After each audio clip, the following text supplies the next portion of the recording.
But anyway, let me say that I agree with what President Harvey has said. But there are also other very interesting scenarios that we must look at, and let me mention this.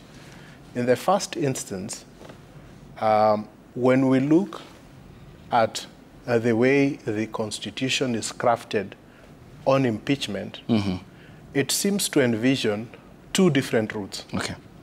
The first route is you can be removed from office for having committed a crime. Now, if you go to if you look at the American model, it focuses removal purely on commission of crimes. And so we are looking at a bad actor, a bad president or a bad deputy president who has committed crimes and so therefore should be removed from office. The second angle, and the way the Constitution is crafted, is that it looks at the question of governance. Yeah.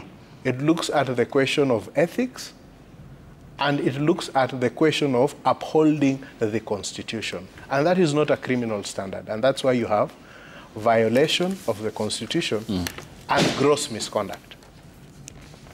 So there are two different tracks in terms of the impeachment process that have been combined into one. When you view the American model, the Chief Justice actually sits in Senate. Precise. Although his role is largely ceremonial, but he sits in Senate because it is almost a trial based on a criminal indictment. You know, Bill Clinton, there was an independent office which investigated Trump. There was the Mueller investigation. And if you go close to South Africa, Jacob Zuma had to be removed because of the investigations that had been done by the public protector. So you see that it is on the side of removal on the basis of commission of crimes, it is based on some sort of investigation by somebody else that establishes certain criminal acts that then leads to an impeachment. On the other hand, we are now saying that there is a removal on the basis of failure of governance, which is now the political question that is served by the process of impeachment. In our case, my suspicion is that Senate may not find good ground to proceed on the basis of criminal acts. But they may find good grounds to proceed on the aspect of the political issue. And now what the court was basically saying is that when it then proceeds in that manner, it is quasi-judicial, and it is and so therefore the court under Article 165 can therefore examine whether Senate proceeded on the basis as defined in the Constitution.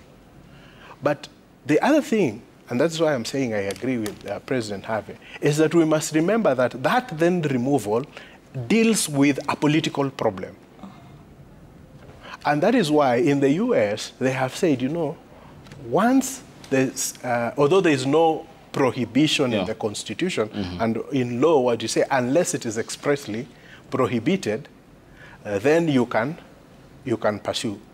But the idea is this, that since you want political hygiene, should the court be playing in that arena?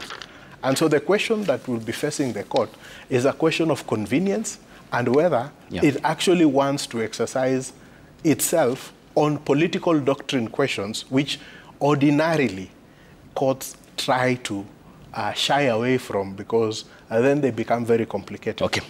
So it's a watermark moment, and we'll extend this